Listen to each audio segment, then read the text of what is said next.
చిల్లర మాటలు, చిల్లర చలోక్తులు, ఇంకా ఏదో పని కట్టుకుని నవ్వించాలనుకోవడం, ఇలా లేకపోతే ఏమనుకుంటారో అనుకోవడం, లేకపోతే ఇంటికి ఎవరో రాగానే వారేదో అనుకునే విధంగా మనం ప్రవర్తించడం, ఇవన్నీ ఉండవు. గాంభీర్యం అంటే ఆ గాంభీర్యం అవసరం. ఎందుకంటే పరికాపదం అన్నారు దాన్ని. అంటే మన హృదయం ఒక కోట అనుకోండి. మన హృదయం ఒక కోట. ఆ కోటలోకి, కోట అంటే దుర్గం కదా, శివుడు దుర్గాధిపతి, దుర్గాదేవి భర్త కదా. అందుకని దుర్గాధిపతి అయిన శివుడు దుర్గంలోకి రావాలి అంటే కోట చుట్టూ అగర్త ఉన్నట్టుగా మన చుట్టూ గాంభీర్యం ఉండాలి. అంటే ఏంతో అంత చనువుగా మాట్లాడలేము, ప్రతిదీ మాట్లాడడానికి వీలు లేదు అని అనుకోవడమే మంచిది. అవి మాకు చూడగానే నెత్తిమి కూర్చోవాలనిపిస్తుంది అంటే అది గొప్పతన విషయం కాదు, లోకమైపోతాం మనం. అది ఎవరైనా ఒక చలోక్తులు విసిరే వాళ్ళకి, చలోక్తులే పనిగా బతికే వాళ్ళకి, హాస్యం మీదే వేదిక మీద కార్యక్రమాలు చెప్పేవాళ్ళకి అవసరమేమో నాకు తెలియదు. కానీ ఒక ఆధ్యాత్మికవేత్తకి గాంభీర్యం చాలా అవసరం. ఇక్కడ గాంభీర్యం ఏమవుతుంటే లోతు కదా సముద్రం. సముద్రంలో మీకు పగడాలు ఉన్నాయి, రత్నాలు ఉన్నాయి, మట్టి మశానం కూడా ఉంది, లోపల తిమింగలాలు ఉన్నాయి. ఏది బయటపడదు, ఏముందో తెలియదు. నిజానికి నాలో నేను గుర్తించిన లోపం ఏంటంటే ఆ గాంభీర్యం లేకపోవడం. ఒక 7-8 ఏళ్ల క్రితం వరకు నాకు గాంభీర్యం తెలియదు. బోళాగా మాట్లాడేయడం, అన్నీ చెప్పాడు, మన ఇంట్లో విషయాలు కూడా చెప్పేస్తాం. ఈ మధ్య గమనిస్తే ఆవిడే ఉంటుంది ఆ విషయం. ఒక 5-6 ఏళ్ళుగా బాగా తగ్గింది ఆ విషయం. ఎందుకు అంటే అదేదో మనం మామూలుగా చెప్పేస్తున్నాం, కానీ ఒక్కోసారి బయటికి అది వ్యతిరేకంగా వెళ్ళిపోతుంది. దాని ప్రభావాలు వేరుగా ఉంటాయి. అది సహజంగా మాట్లాడడం, బోళాగా మాట్లాడడాన్ని సహజంగా తీసుకునేవాళ్ళు తక్కువ. మామూలుగా మనకి పెద్దవాళ్ళు చెప్పే మాట ఒకటి ఉంటుంది, నేను నువ్వు పొగుడుకోకు, ఎవడో నమ్మడు, నేను నువ్వు తక్కువ చేసుకోకు, అదే నిజం అనుకుంటారని. ఈ సూక్తి ఈ మధ్య నేను 4-5 ఏళ్ల క్రితం చూశాను ఎక్కడో. అమ్మ బాబోయ్, పొరపాటు చేస్తున్నామని గ్రహించాను నేను. ఏమైనా మనకు ఉన్న విషయమే. నేను సహస్రావధానంలో 750 పద్యాలు అప్పగించాను, అది వాస్తవం మాది. లేకపోతే ఎందుకు ఇస్తారు నాకు విరోధం? కానీ అలా ఆయన చెప్పుకోవాలంటే ఇంకెవరైనా చెప్పొచ్చు కదా, అని ఎవరిని పెట్టి చెప్పిస్తామా? అంటే నిజం మన గురించి మనం వాస్తవం చెప్పినా సరే పొగుడుకోవడం కింద భావిస్తాం. అలాగే బోళాతనంగా నాకేమిటో అలా గలగలా అలా మాట్లాడడం అలవాటు అంటే అంత బాగుడని ఆయన ఒప్పుకున్నారుగా అంటాడు. అందుకే ఈ ప్రవృత్తులు ఎప్పుడైతే చూస్తున్నామో, లోకాన్ని చూస్తుంటే మన వల్ల లోకం ఎదగడం అనేది ఒక పారిశ్రమ, అయితే లోకం వల్ల మనం కూడా ఎదుగుతాం. లోకాన్ని చూస్తున్న కొద్దీ కొన్ని అనుభవాలు వస్తాయి. నాకు వచ్చిన అనుభవం ఏమిటంటే మనకి గాంభీర్యం లేదు. ఈ శివానందరాజులో శ్లోకం చదివినప్పుడల్లా నన్ను అది ఎత్తి పొడుస్తున్నట్టుగా ఉండేది.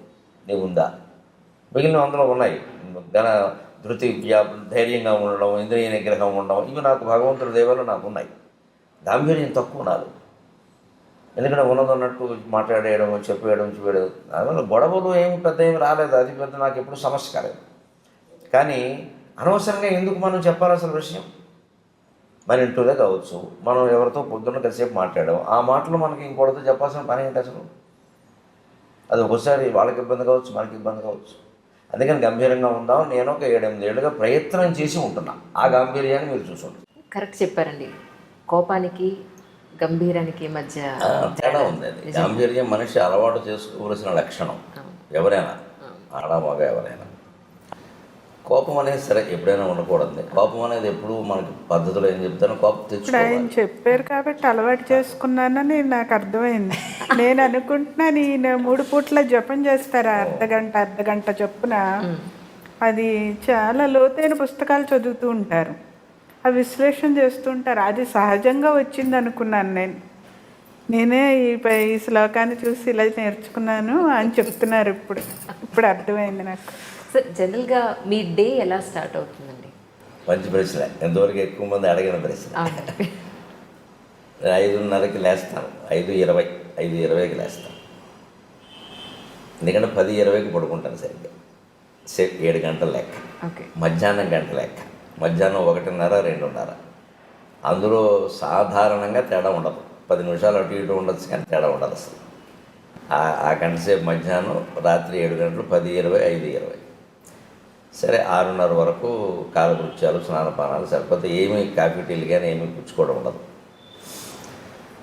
6:30కి టీవీలో వచ్చే నా కార్యక్రమం వీలైతే నేనే చూస్తాను ఇంట్లో ఉంటే. ఎందుకంటే మనం శ్రోతగా వినడం వేరు, చెప్పడం వేరు. ఇప్పుడు ఎక్కడెక్కడ శ్రోతలు ఇబ్బంది పడతారో, సాగతీసాం అనుకుంటారో, లేదా చెప్పలేదు అనుకుంటారో, ఇంకా చెప్పాల్సింది అనుకుంటారో, అవన్నీ మనకు తెలుస్తాయి. అవునండి. అందువల్ల వీలైతే చూస్తాం. లేకపోతే వేరే ఊళ్ళో ఉంటే ఇంక మళ్ళీ ఏదో యూట్యూబ్ చూడడం, లేకపోతే ఏదో స్మార్ట్ ఫోన్ పెట్టుకోవడం, ఇవన్నీ అసలు మనకు లేవు. ఇంకా ఏదో హోటల్లోనే ఎక్కడ ఉంటే టీవీలు కుదరదు. ఎవరింట్లో ఉన్నా పొద్దునే వెళ్ళి టీవీ పెట్టమని చూస్తే అక్కడి నుంచి వాళ్ళు కాఫీ పట్టుకొస్తారు, అక్కడి నుంచి పత్రిక వస్తుంది, ఇంకేమన్నీ కుదరవు. ఏదో వారంలో 1-2 రోజులు కుదిరి చూస్తాను, లేకపోతే వెంటనే నా జపానికి నేను వెళ్ళిపోతాను. సరే, సహజంగా మనకి కులాచారం ప్రకారం వచ్చిన సంధ్యావందనం ఉంది, అది గాయత్రి జపం. అది అయిపోయాక 8 వరకు పూర్తిగా నా జపదపాలు పారాయణలు ఉంటాయి. నాకు పొద్దున్న సంధ్యావందనం తర్వాత నేను చేసేది ప్రత్యేకమైన జపం ఏం లేదు, గాయత్రి జపం ఒకటే. తర్వాత ఎక్కువ పారాయణ చేస్తాను. అంటే పారాయణ అంటే మళ్ళీ ఒకటే రోజు విష్ణు సహస్రం, రోజు లలిత సహస్రం ఇలా నియమంగా చదవడం కాదు, గ్రంథ పఠనం అనాలి దాన్ని, పారాయణ అనడానికి లేదు. గంటలో 6 పుస్తకాలు చదువుతాను. ఒకటి శివపరమైంది, ఒకటి విష్ణుపరమైంది, ఒకటి అమ్మవారి పరమైంది. మన హిందూ ధర్మంలో వీళ్ళు ప్రధాన దేవతలు ఈ ముగ్గురు. ఇంకొకటి ప్రత్యేకం 10 నిమిషాలు శంకర సాహిత్యం, శంకరాచార్య సాహిత్యం. తెనాలి సాధనా గ్రంథ మండలి వాడు 21 పుస్తకాలు వేశాను. భగవంతుడి దేవల్ల ఆ 10 నిమిషాల సమయం పెట్టుకోవడం వల్ల నేను సుమారుగా హైదరాబాద్ వచ్చాక మొదలుపెట్టిన ఆ సాహిత్యాన్ని 8 ఏళ్లలో 21 పుస్తకాలు పూర్తి చేశాను. ఒక్కొక్కటి 400 పేజీలు ఉందే పుస్తకం. ఒక్కొక్కటి 400 పేజీలు ఉంటుంది. రోజుకి 10 నిమిషాలు మాత్రమే కేటాయించి నేను 8 ఏళ్లలో 21 × 400 అన్ని పేజీలు పూర్తి చేశాను. అలాగే శంకర సాహిత్యం ద్వారా యోగ వాసిష్టం నాకు బాగా ఇష్టమైన గ్రంథం. నాకు పూర్తి నిశ్చింతైన జీవితాన్ని ప్రసాదించిన గ్రంథం. నిజంగా వాల్మీకి మహర్షికి, వశిష్ఠ మహర్షికి నేను రుణపడి ఉన్నాను. నిజంగా దాన్ని రచించింది వాల్మీకి, చెప్పింది వశిష్ఠుడు. అది నా మీద ప్రభావం చూపించినంతగా మరి ఏ గ్రంథం చూపించలేదు. నా జీవితం కూడా నా మీద అంత ప్రభావం చూపించలేదు, ఆ గ్రంథం అంత చూపించింది. దాని గురించి నేను చిన్నతనంలో విన్నది ఏమిటంటే, ఈ చదివినవాడు పిచ్చాడు అయిపోతాడు, లేదా మహాజ్ఞాని అవుతాడు. అయితే మహాజ్ఞాని అవుతాడు, లేదా పిచ్చివాడు అయిపోతాడు. మా ఊళ్ళోనే అటువంటి పుస్తకం చదివి పిచ్చాడు అయిన వాడు మేము చూసాం. ఈయన ఎందుకు ఇలా పిచ్చాడు అయ్యాడని మా అమ్మని అడిగితే, ఫలానా గ్రంథం చదివి ఇలా అయ్యాడు అని చెప్పింది. ఏముంది అసలు ఆ గ్రంథంలో మీరు చదివాను? మొత్తం జగన్ మిథ్య అని ఉంటుంది. బ్రహ్మసత్యం జగన్ మిథ్య, శంకరాచార్య చెప్పిన సిద్ధాంతం వేదంలో ఉన్నదే. కానీ చాలా పచ్చికి నిజాలతో, మనం మొహం బద్దలైపోయే నిజాలతో చెప్తాడు. ఇది నువ్వు ఒప్పుకోకపోవచ్చు కానీ సత్యం అంటాడు అంతే. అందరూ చదవచ్చు అంటారా? అందరూ చదవచ్చు, కానీ అంటే దానికి తగిన పరిపక్వత ఉండాలి. ఇప్పుడు ఆ పరిపక్వత లేకుండా చదివితే పిచ్చాడు అవుతారు. మా ఊళ్ళో నాయుడు అని ఒక ఆయన ఉండేవాడు. ఆయన ఇలా పాపం తిరుగుతూ ఏదో ఆయనలో పద్యాలు పాడుకుని మాటలు పాడుకునేవాడు. అతను అందరూ పిచ్చివాడు అనేవారు. మా అమ్మని ఏమిటమ్మా అతను అంటాడంటే, అతను 2 పుస్తకాలు చెప్తారా, యోగ వాసిష్ఠ అంటే అదొకటేను, సీతారామాంజనేయ సంవాదం అని ఒకటి ఉంది తెలుగులో. పరశురామ పంతులు లింగమూర్తి గురుమూర్తి గారు రచించాడు. అంటే సీతాదేవి హనుమంతుడు కలిసి రామతత్వం గురించి చర్చిస్తారు. సీత చెబుతూ ఉంటుంది, హనుమంతుడు వింటూ ఉంటాడు, ప్రశ్నిస్తూ ఉంటాడు. ఈ 2 చదవడం వల్ల వాడు ఎలా అయ్యాడని అంటున్నాడు రా. నాకు అప్పటి నుంచి ఆ 2 చదవాలని పట్టుదల. చదవలేదు ఇంకా మీరు? అవి 2 ఎప్పుడు 2 చదివాను, అయినా కాలేదు. అదేంటున్నాను మరి, అయ్యానో లేదా ఆవిడ చెప్పాలి. ఇప్పుడు నేను కాలేదని నాకు లేదండి, మీరు పిచ్చాడనంటే నేను చేయగలిగిందండి. ఆవిడ చెప్పిందే నిజం. మన గురించి మనం ఏమనుకుంటాం అన్నదానికంటే ఎదుటి వాళ్ళు ఏమనుకుంటారు. పోనీ ఎదుటి వాళ్ళు అంటే ఇప్పుడు మీ పోటుగాడు ఎప్పుడో పరిచయం అవుతారు. ఆవిడ ఇచ్చి కాపురం చేస్తుంది. లేదంటే నేను ఖాయంగా పిచ్చిపోవడానికి ఆవిడంటే మాట్లాడడానికి వెళ్ళలేదు నేను. అదే నిజం. కానీ కాలేదు. ఏమంటారమ్మా మీరు? సార్ మీ మీదే వదిలేరు. ఆవిడ ఏమంటుందో నాకు తెలియదు, కానీ నేను ఎలాంటప్పుడు జోక్ వేస్తాను సహజంగా. నన్ను పిచ్చాడని ఆవిడ అందనుకోండి, కాకపోతే నేను ఎందుకు చేసుకుంటాను అంటాను. అయిపోయా. కాబట్టి నన్ను చేసుకున్నారు, మంచివాడు అయితే నేను ఎందుకు చేసుకుంటాను, ఇంకేముంది, గొడవ లేదు అంతే. దానికి అది ఆ ప్రభావం అలా ఉంటే నాకు అప్పటి నుంచి చదవాలని పట్టుదల. ఈ సీతారామాంజనేయ సంవాదం అనేది నేను అప్పుడే చదివా, 18 ఏళ్ళ వయసులోనే చదివా, తెప్పించుకుని చదివా. ఏం కాలేదు, కానీ గొప్ప సందిగ్ధావస్థలో పడింది మనసు. ఏదో అపూర్వమైన సత్యం ఉంది, మన స్థాయికి మనకు అర్థం కావట్లేదు జగత్తు గురించి. అదే మనం ఇంకా చదవాలి.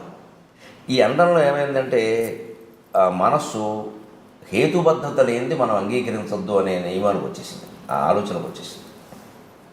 అందుకే 18 ఏళ్ల ప్రాయంలో నేను నాస్తిక్ గ్రంథాలు, కమ్యూనిస్ట్ గ్రంథాలు కూడా చదివాను. క్యాపిటల్ చదివాను, రంగనాయకం గారి పుస్తకాలు చదివాను, జయశ్రీ రచనలు చదివాను, చలం పుస్తకాలు చదివాను, విస్తృతంగా చదివాను. ఇంకా చదవడం అంటే అప్పటికి ఇప్పటికీ ఒకటే అలవాటు, పట్టుకోవడం. ఇంకా అయితే అప్పటికి ఇప్పటి తేడా ఏంటంటే అప్పుడు ఒక పుస్తకం పట్టుకుంటే అదే చదువుతూ ఉండేవాడిని. ఇప్పుడు అలా కాకుండా నా మనస్సు నేను నిగ్రహించుకుని ఏ పుస్తకం అరగంట మించి చదవను. నా ప్రణాళిక నాకు అక్కడ మనసు ఆపుకుని, అది ఎంత రసవత్తరంగా ఉన్నా సరే అక్కడ ఆపు, లేదా ఎంత విసుగొస్తున్నా సరే అది చదవాలి అనుకుంటే చదవాల్సిందే, విసుగు వచ్చినా సరే. అది ఎంత రసవత్తరంగా ఉన్నా ఆపేయాలంటే ఆపేయాల్సిందే. మన మనసు మీద మనకు నియంత్రణ లేకపోతే ప్రపంచంలో ఏం చేయాలి? వీళ్ళ ప్రపంచంలో అనేక సంక్షోభాలకు అదే కారణం. వ్యక్తి జీవితం పాడవడానికైనా, మొత్తం ప్రపంచ యుద్ధాలకైనా మనస్సు మీద నియంత్రణ లేకపోవడమే కారణం.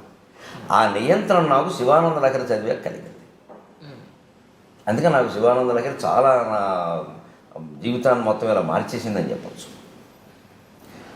అలాగా ఉండడం వల్ల ఆ యోగ వాసిష్టం తర్వాత నేను పూనికి దాన్ని సంపాదించాలని చూస్తుంటే విచిత్రంగా ఎక్కడో దొరకలేదు నాకు అది. ఎందుకంటే ఎప్పుడో 100 ఏళ్ల క్రితం వెన్నెలకంటి సుందరరామ శర్మ గారిని ఒక ఆయన తెలుగు వచనంలో రాశారు దాన్ని. ఆ మూలం ఎక్కడో ఉందేమో, ఎక్కడో దొరకలేదు నాకు. సరే, తర్వాత ఉద్యోగాలు, మారడాలు, ఏవో ఇవన్నీ వ్యవహారాలు అంత శ్రద్ధ చేయలేకపోయాను. తర్వాత మళ్ళీ చదవాలనే తృష్ణ కలిగాక చాలా విచిత్రంగా ఏదో ఉయ్యాల్లో పిల్లాన్ని పట్టుకుని ఊరంతా తిరిగామన్నట్టుగా మా ఇంట్లో మా నాన్నగారు ఇచ్చిన 30 పుస్తకాల్లో అది ఉంది. ఆ పుస్తకాలు ఏవో తాటాకు పుస్తకాలు ఎక్కువ ఆయన ఇచ్చినవి, తాటాకు పుస్తకాలు. మరి మనం ఏం చదువుతాం? ఎవరికో ఇద్దాం లేనట్టుగా ఉండి ఒకటి, తర్వాత అశ్రద్ధ వల్ల కొంత ఏదైనా ఆప్ చేసాం. సరే, ఆయన వేదం మా నాన్నగారు వేద పండితుడు, అవధాని, వేదంలో అవధాని అంటారు. వేద సంబంధమైన పుస్తకాలు మనకి ఎందుకు వచ్చి మనం ఏం చదవలేదు, ఏదో తప్పు స్వరంతో చదివితే లేనిపోని ఇబ్బందులని అలా పెట్టారు. అనుకోకుండా ఉన్న ఆ పుస్తకాల్లో ఇంచుమించు ఒడిలిపోతూ పుస్తకం పేజీ ముట్టుకుంటే చినిగిపోయేలా ఈ పుస్తకం దొరికింది. యోగ వాసిష్టము, ఇలా వెన్నెలకంటి సుందరరామ శర్మ అనువాదము. ఇదేమిటి ఇక్కడ పెట్టుకున్నాం మనం దీన్ని అని వెంటనే నేను అప్పుడు చదవడం మొదలుపెట్టాను. అప్పటికి 47 వయసు వచ్చేసింది. ఈ సీతారామాంజనేయ సంవాదం ముందే చదివాను, కానీ ఇది చదివాను.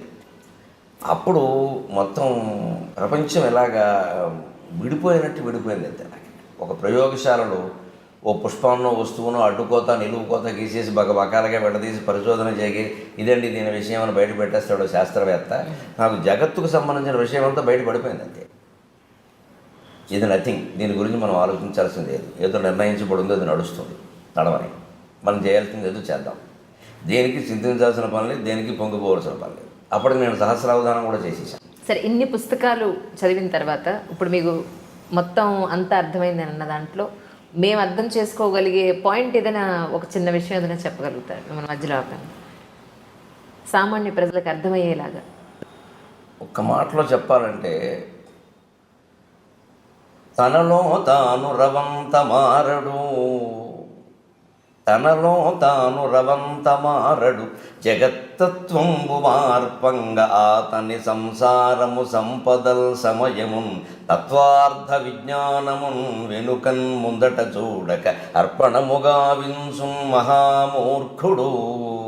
తనలో తాను రవంత మారడు జగత్తత్వంబు మార్పంగ ఆతని సంతానము సంపదల్ సమయమున్ తత్వార్థ విజ్ఞానమున్ వెనుకన్ ముందట చూడగర్పణముగా వింసున్ మహామూర్ఖుడు.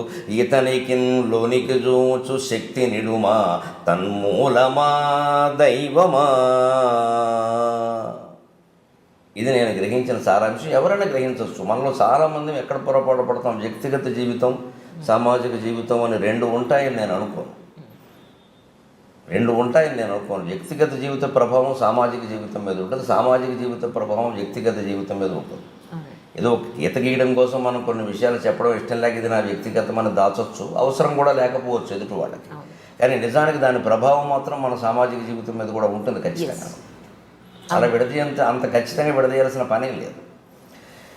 ఆ వ్యక్తి చేస్తున్న పొరపాటైనా, ప్రపంచం చేస్తున్న పొరపాటైనా ఏమిటంటే ఎవరికి వాళ్ళు పరిశీలించుకోవడం లేదు. తనలో తాను మారడు. ముందు నా బాధ్యత నేను చేస్తున్నాను, నా జీతం తీసుకుంటున్నాను కదా, నాకు లంచం తీసుకునే పని ఏమిటి అసలు? ఎందుకు తీసుకోవాలి? నేను ఈ జీతం నాకు సరిపోతుంది. ఇవాళ ఉద్యోగాల్లో, ప్రభుత్వ ఉద్యోగాల్లో జీతాలు ఎవరికి తక్కువే లేదు. ఉపాధ్యాయులకు కూడా ఇప్పుడు కొత్తగా చేరిన ఒప్పంద ఉపాధ్యాయుడు కూడా 25,000 వస్తుంది. కానీ అలా తీసుకోకపోతే చేతకాని వాడు అంటున్నారు కదా సార్. అలా తీసుకోకపోతే వీడి చేతకాని వాడు ఈ ప్రపంచంలో బతకలేడు అక్కడే ఆలోచించాల్సింది ఏంటంటే వాడెవడో అన్నది మనకి సర్టిఫికెట్ అమ్మా అంటున్నారు కదా మీరు. ఎవరు అంటున్నారు? మన పక్క వాళ్ళు, మన పై వాళ్ళు. వారు మనకి సర్టిఫికెట్ ఇస్తారా చేత కాదని, చేతనవనని? వాడెవరు అసలు? వారి స్థాయి ఏంటి? మనం దానికి ఎందుకు వంగిపోవాలి? ఇలా మాట్లాడడంలో మీరు మరోలా అనుకోకపోతే ఒక నాటకం ఏంటంటే ఈయనకి తీసుకోవాలని నుండి అలా సమర్థించుకుంటున్నాడు. ఈ మనిషికి లంచం తీసుకోవాలని నుండి, తప్పు చేయాలని నుండి, చేయకుండా ఉండలేని బలహీనత ఒకటి ఉండి దాన్ని సమర్థించుకుందుకు ఏమంటాడంటే ఇలా ఉండకపోతే లోకంలో బతకలేమండి అంటున్నాడు తప్ప నిజంగా బతకదలుచుకుంటే ఉండక్కర్లేదు. ఆయన ఇష్టం వచ్చినట్టే ఉండొచ్చు. అంతగా ఇప్పుడు ఒక లంచం తీసుకోకపోతే నేను చంపేస్తా అన్నంత పరిస్థితి ఎక్కడైనా ఉందా? అలా లేదమ్మా, ప్రలోభ పెడుతున్నారు అంతే. ప్రలోభాన్ని కాదనొచ్చు. పోనీ ఏ కృష్ణా బ్యారేజీ మీద ఆపేసి నలుగురు గొడ్డళ్ళు వేసుకుని వచ్చి తీసుకుంటావో చంపేయమంటామంటే నా ప్రాణం కోసం తీసుకున్నానండి అంటే ఓకే, ఒప్పుకుందాం. అంత పరిస్థితి ఉన్నవాడు చూపించమనండి. ఇవన్నీ చెప్తారండి నాటకాలండి ఇవన్నీ. అదే మూలం. అది నాకు వేదాంతం ద్వారా మొత్తం ఎన్ని గ్రంథాలు చదివినా సారాంశం ఏం తెలిసిందంటే మనిషి తనలోకి తాను చూసుకోవాలి తప్ప, తనలో తాను మారాలి తప్ప బయట మార్చాల్సింది ఏం లేదు అసలు. ఎవరికి వాళ్ళే. మీరు సమాజానికి అనుకూలంగా దేశభక్తితో, దైవభక్తితో మీరు, నేను, ఈవిడ ఉంటే ముగ్గురు వ్యక్తుల జీవితాలు బాగుండలేదండి. ఒక 300 మంది ఉంటే బాగున్నట్ట, 3 లక్షల మంది ఉంటే బాగున్నట్ట. తప్పించుకుందుకు మాట్లాడుతున్నాం మనం ఇవన్నీ. మొత్తం కృష్ణమూర్తి గారి తత్వం అంతా చదివాను నేను సుమారుగా, జిడి కృష్ణమూర్తి గారు. ఆయన మొత్తం చెప్పింది ఇది. నీ గురించి ఎందుకు ఆలోచించావు నువ్వు ఇది చేయడానికి అభ్యంతరం ఏంటి? ఎవరి మీద నెట్టేస్తావేమిటి? తప్పించుకుంటావేమిటి వ్యవహారం నుంచి? మనం అనేక రకాల పాపాలు చేసి ఏదో పూజ చేసి తప్పించుకుందామని చూస్తున్నాం. పాపం చేయకుండా ఎందుకు ఉండలేము? అసలు చేసామని ఎందుకు అనుకుంటున్నాం? చేసిన పాపం ఏంటి? చెప్పకపోయినా మనకు తెలుసు కదా. ఈ ఆలోచన చేయాలి. అందుకని మనిషి ఎంతసేపు సంఘసేవని, అదని ఇదని, ఏదో సంస్థలు పెట్టమని, ఆధ్యాత్మిక సంస్థలని, ట్రస్టులని అవి ఇవి పెట్టి తన సంపదని, సంసారాన్ని, సమయాన్ని మొత్తం అంతా దానికోసం వెచ్చిస్తాడు. కానీ ఎప్పుడు లోపలికి చూసి నేను ఎవరని ఆలోచించను.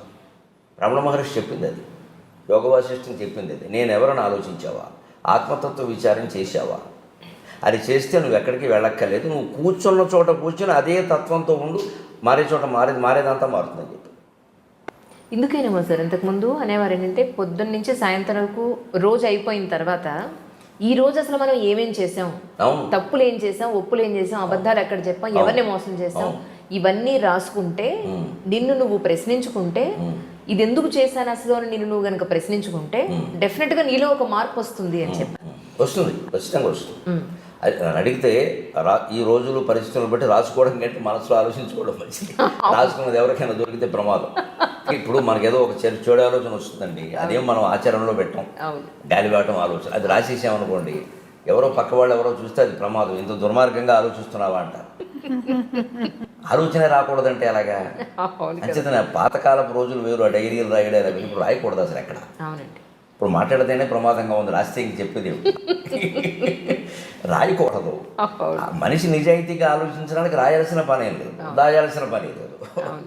రాత్రి పడుకోబోయే ముందు ఇవాళ నేనేం చేశాను, దీంట్లో తప్పు ఏమిటో, ఒప్పు ఏమిటి, అబద్ధం ఏమిటి, నిజమేంటి ఒక్కసారి ఆలోచించుకుని సర్వం పరమేశ్వర అర్పణం. ఇదో నాటకం నడుస్తుంది, పరమేశ్వర క్షమించు, రేపటి నుంచి ఎలా ఉండాలో అలా ఉంటాను, అయిపోలేదా? అలాంటిది నాకు ఆ పుస్తకాలు పట్టడం వల్ల ఏర్పడింది యోగ వాసిష్టం సహా. అలాగే 8:30కి నాకు పొద్దున్న దినచర్య అనుకున్నాం కదా, 8:15కి అయిపోగానే అప్పుడు కాఫీ. అప్పటికి ఈవిడ అంటూనే ఉంటుంది పాపం, రోజు మాకు మీకంటే ముందు తాగుతున్నాను, ఇదో పాపం ఉంటుంది. నేను దానికి ఒక పరిష్కారం చెప్పాను, మళ్ళీ భర్తతో రెండోసారి తాగితే ఆ పాపం పోతుందని చెప్పాను. అదే నవ్వుకుంటాం మేము సరదాగా. అంతే, ఏమయ్యా రెండోసారి తాగా ఆ పాపం పోదు, ఇదో శాస్త్రానికి ఏముంది, కావాలంటే శ్లోకం నేను రాస్తానని చెప్తాను. సరదాగా ఏముందమ్మా, 8:30కి ఇద్దరం కూర్చొని కాఫీ తాగుతాం, కాసేపటికి అల్పాహారం సిద్ధం చేస్తాం, అది తినేస్తాం. 9ంటికి సరిగ్గా నేను దినపత్రిక పట్టుకుని కూర్చుంటాను. 9 నుంచి 10 ఒక దినపత్రిక ఇంటికి వస్తుంది, ఖచ్చితంగా పట్టుకు కూర్చుంటాను. ఆ పత్రికలో అంతకుమించి మాత్రం చదవక్కర్లేదు. ఒకసారి ఒక 10 నిమిషాల ముందే అయిపోతుంది. అవి చదువుతాను. ఏదైనా మనకి గ్రహించాల్సింది ఉంటే గ్రహించాలి, లేదా ఒకవేళ చెప్పాలి సభలో కానీ ఇంకో టీవీలో కానీ చెప్పాలంటే తప్పనిసరి అయితే చెప్పడం, లేకపోతే వదిలేడు. ఇదివరకు కూడా ఏదో విశేషమైన వార్తలు చెబుదాం, అలాగా సంచలనం అన్నట్టుగా మనసు ఆలోచించింది. కానీ ఆధ్యాత్మిక పరిపక్వత కారణంగా ఈ మధ్య నా మనసు ఆ సంచలనాల గురించి ఆలోచించట్లేదు అసలు. అది పూర్తిగా 100% అవసరం, ఉపయోగపడుతుందంటే చెబుదాం, లేదా వద్దు. ఎందుకంటే ఇవన్నీ నిందించడం వల్ల, విమర్శించడం వల్ల కలిసి వచ్చేది ఏం లేదు, ఎవడూ మారడం, మనకు శత్రువులు పెరగడం తప్ప దానివల్ల కలిసి వచ్చేది లేదు. అది కూడా అర్థమవుతుంది, క్రమంగా అర్థమవుతుంది. ఇప్పుడు ఆ వ్యక్తిని విమర్శించడం కాదు, ఆ వ్యక్తిలో మార్పుకు మనం కూడా అవకాశం ఇవ్వాలి ఎవరికైనా.